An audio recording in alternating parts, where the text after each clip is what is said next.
I got a 2017 Ford Explorer. The reverse lights on it aren't very bright, and I wanted something that I would know what I'm looking at when I'm backing up. So to do that, I needed to put a reverse light on. I originally purchased this 6-inch LED light. Came in a pack of 2 for about 16 bucks, and I also purchased this guy for about 12 bucks. Good reviews on both. I figured for the price, figure out what you want.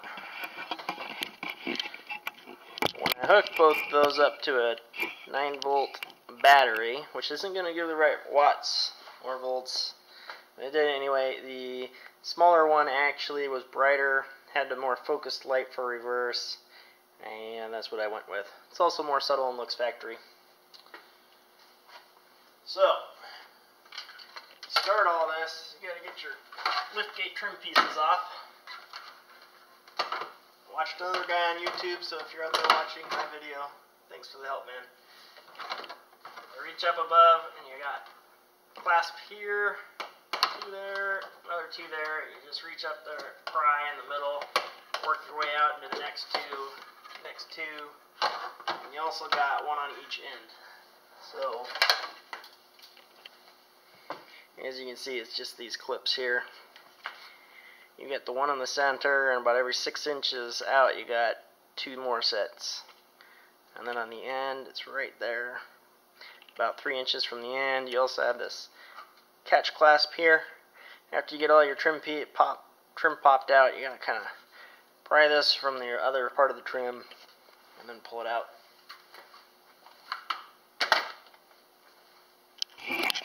So that gets your main piece off. Then you gotta get this guy removed some. He's going to have a clasp here, a clasp in the middle, and a clasp just inside of your button. Before you can do that, you got to remove the handle, which just has a plastic clip on. You pull that off. When you do that, you can get your 5/16, I believe, 5/16 socket. Get your 5/16 socket on there. Pull those 2 screws out, one there, one there. Handle pulls right off, and at that point, you can pry on. Flashlight. You can pry on your panel. There's a clasp here, as I said, by the handle. And you got one up here, right around the center. And you got another one here. You pop those 3, it should give you enough room. So at that point, you take your 5/16 socket. You undo your license plate, you pop this clasp out, which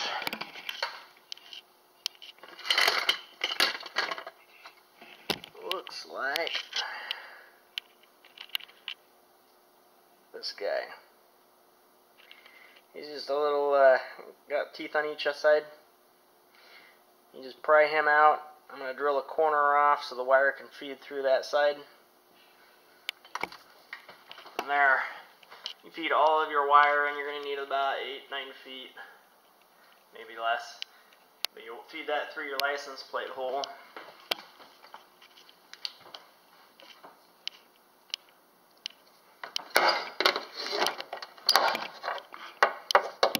Feed all of that wire down into your interior. You can see my wires running right there. I fed all that down, and then I grabbed it with a Harbor Freight Special grasper. I think you can pick them up for a couple bucks. Grab your wire, let go, suck it out. And then you run your wire out here, underneath your trim, out to here. And I ran on this side of the door, because my wire, can feed up underneath the window above your door frame. And on my vehicle, there was a gap in the glue, so I actually took advantage of that and ran the wire out there, and then kept it underneath the window. And from here, I stayed above my door, under the above the door frame, underneath the spoiler, and I ran it around here and came out, and then I tightened my spoiler screw back down. Made sure my wire wasn't crimped under the spoiler because I don't want the fiberglass to crack. Got to this point, which is where I took home electrical wire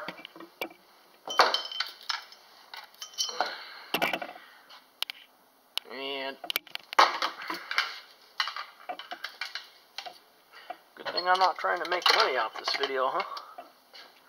Took my electrical wire and straightened it. Ran it down the channel here.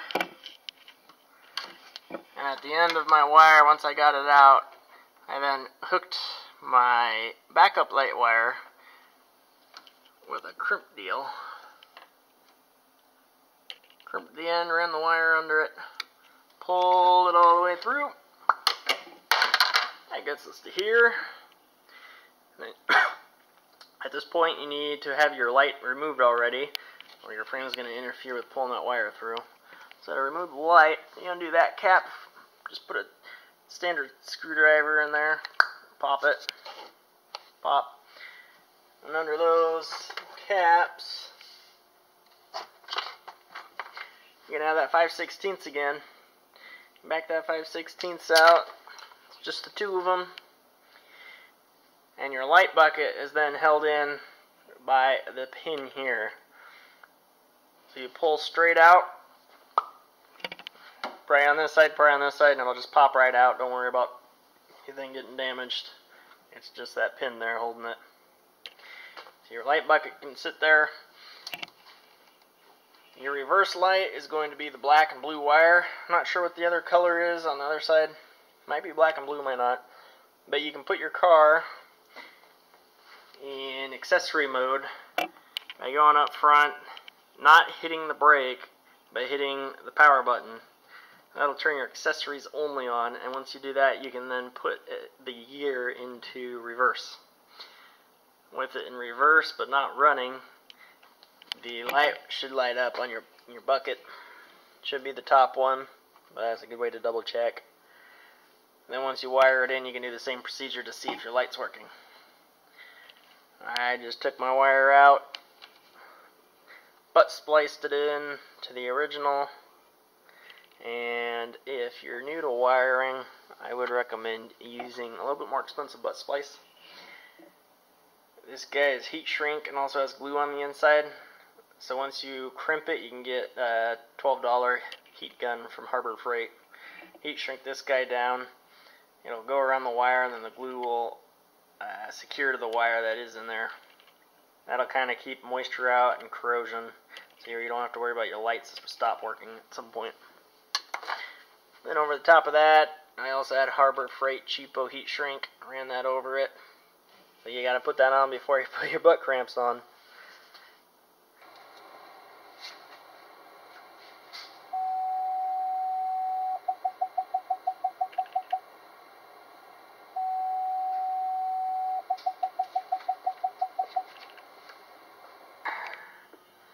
The light has been installed.